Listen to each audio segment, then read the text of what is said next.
welcome back to Rocket Boy Reviews. Today I'm in another BMW, one that a lot of people regard as the best BMW ever made, and I'm going to try to answer that question to the best of my ability.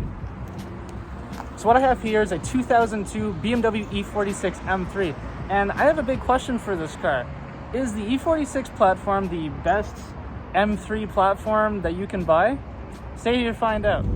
Alright, so a little back history on the M3 brand, I guess, or the M3 generation of car. So the E46 is the third iteration of the M3 behind the E36, and after, or before the E36 is the E30 M3. The M3 is, as I said in the F80 review, is the most prestigious, not most prestigious, but it's the most sold M brand car, because you get a lot of performance for the money. And the M3, back in the day when they were developing the M3, they wanted the M3 to be the more lighter, but kind of lighter, but it had one that had the same performance capability of the M5, and that's why it is such an unbelievably fun car to drive. Alright, so the performance of this car has a 3.2 liter naturally aspirated inline-six engine, making 343 horsepower. Now this car has tune, it has a full exhaust, it has, yeah, I think that's it, and it makes around 365 crank horsepower, and it goes. Alright, so transmission in this car has a 6-speed Getrag manual transmission, and it's very nice. It's very nice, and like, it's really direct, and I always like that in a manual. Alright, so comfort of the E46 M3. This car is unbelievably comfortable. Stepping in this car, I actually didn't know this car was actually that comfortable. These leather seats are very nice. They hug you. They're not too bad. They don't strangle you, which is always fun, especially if you're going on long distances with this car. You don't want fully fledged race seats. I know people do a lot of race builds on these cars, but it's always nice to be chill and have nice, comfortable seats. But everything's very chill, very comfortable, and yeah, not too bad at all. It's very overall pretty comfortable car, and very unexpected. I'm gonna be honest, very unexpected. All right, on to the handling of this car. This car handles exceptionally well. It is an extremely analog feeling car. You can definitely tell that you are in a race-derived car, and that's extremely handling. The steering is extremely tight. Like, you feel like nothing is helping you, and I actually like that quite a bit. It's a very nice feeling to be in a car that is not overtaken by electronic control.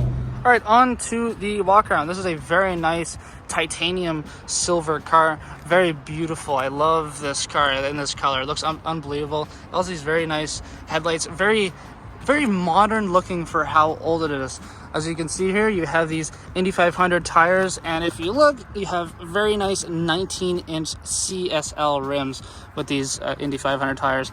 Very nice rims. Also have the M3 badge there. This actually started, this little fin at the vents, or the vent on the side actually started with this generation of M3, and now it is a world-renowned thing that the M3 has, is the vent here that started with the E46 M3.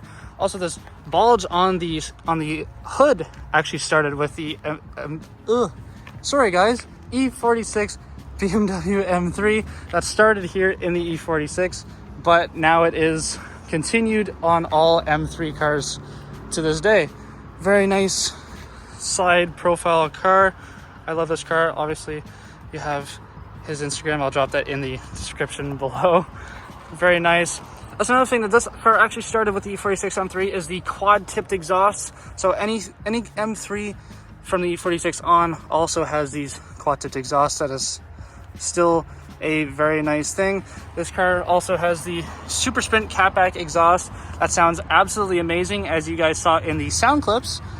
And it also has this CSL rear diffuser. This whole diffuser is actually carbon fiber, but it has this little bit here that is painted, exposing that carbon fiber. It only looks like that it's this little bit, but in fact it is actually the whole diffuser.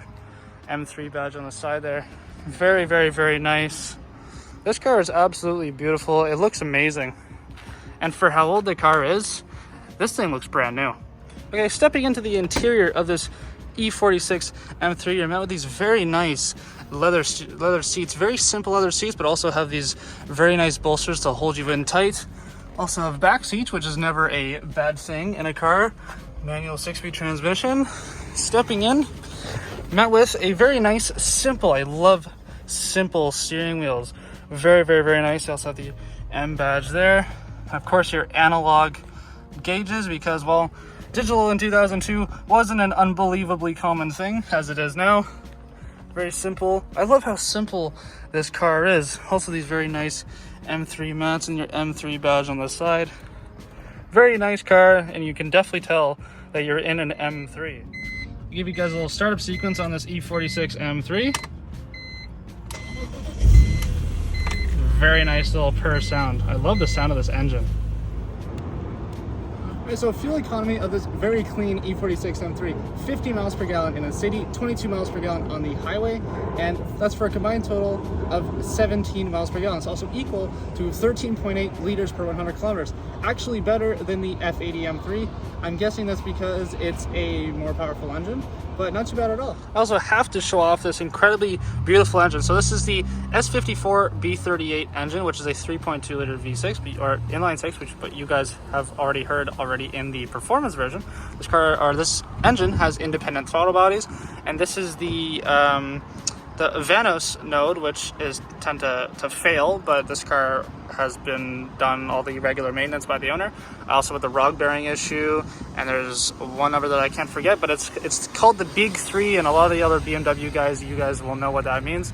Also this very nice Dynon strut right here, carbon fiber inserts. Extremely, extremely nice. This is an unbelievably clean engine and a very, very nice looking one. Sorry, the one other issue that I forgot to mention was the subframe issue. These cars have a lot of subframe issues, but in this car, the subframe issue has been resolved and it is basically bulletproofed and reinforced. All right, so practicality of this E46 M3, 11.5 cubic feet of space, which is not too bad at all. A little bit on the small side, I think, but the trunk, honestly, from the back here is not too bad at all. Time for a little pull in this E46 M3.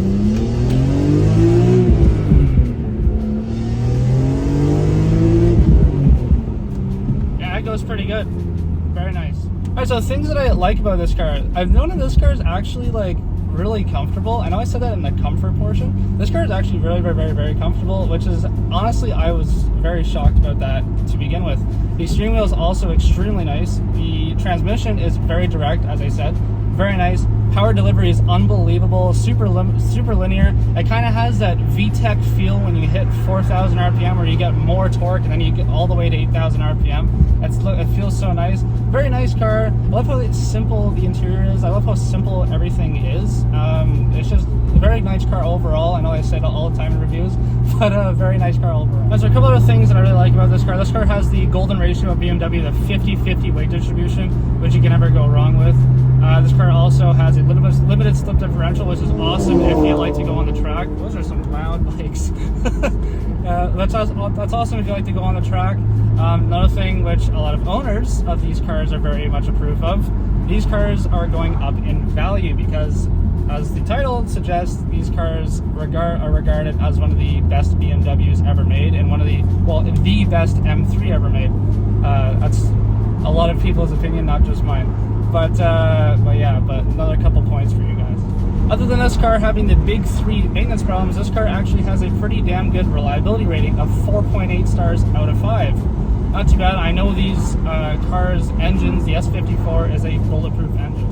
Alrighty, on to things that I don't like about this car. The brakes on this car are actually, I'm going to be completely honest, pretty horrendous. They're actually pretty soft for what they are. Being a track-focused car as the M3 is, I actually thought it was going to be a lot more harsh and a lot more like you step on the brake and you're into the windshield. But with this car, it's very, very soft brakes. Another thing, this car, actually, I'll show you guys that in my closing remarks. This car has the reverse. It's all the way to the left, as a lot of people know, but like you stop and then you have to push it all the way and like use a lot of force to get it into reverse and then push it up. Like it's not like your regular like drop it down or whatever. Like it's the weirdest reverse setting that I've ever felt in any car. So that reverse is called the dogleg reverse. My third thing is what I don't like about the car is that it has what this is called the M boot or the M kick. It kind of like every time you put it into gear, every time you kind of hit the gas, it kind of makes this like weird clunking sound at the back. It kind of sounds like the transmission is slapping against each other, or the gears are slapping against each other. Very weird feeling. Obviously, when like you own this car or whatever, you kind of get used to it, and you can get used to it with the clutch. But stepping into it, I definitely heard it right away. All right, guys, that's gonna do it for today's video in the E46 M3. Many thanks to Al for letting me drive this amazing car. Probably the cleanest M3 that I've ever seen ever. It's unbelievable. It looks like a brand new car. A couple more things that I missed. These cars are mostly the rarest in a color called Laguna Seca Blue and Imola Red. Those are the two race tracks, and this car is in titanium silver. But the two there are the two most rare cars in the world are in the E46, I guess, generation car. But as I said, thanks everybody so much for watching this video. To answer the question, is this car the best M3? To my knowledge, this is the most fun I've had in an M3. This is more fun than the F80 that I did. I won't jump to the conclusion and say that this is the best M3 in the world because I haven't done the E30, E36, E92, the G80. I might be missing one. E90, I'm not sure. I might be missing one in there, but sorry if I am. But to my knowledge, this is an extremely fun car, and I completely see why people regard these as one of the best cars ever made and the best M3 ever made. But yeah, so everybody, thank you so much for watching this video. I really appreciate everybody, as I said. And everybody, please do the YouTube stuff. It just broke 100 subscribers. Actually, by the time this video comes out, I don't know what I'll be at. But thank you everybody so much for watching. I really appreciate it. And as usual, have an amazing day.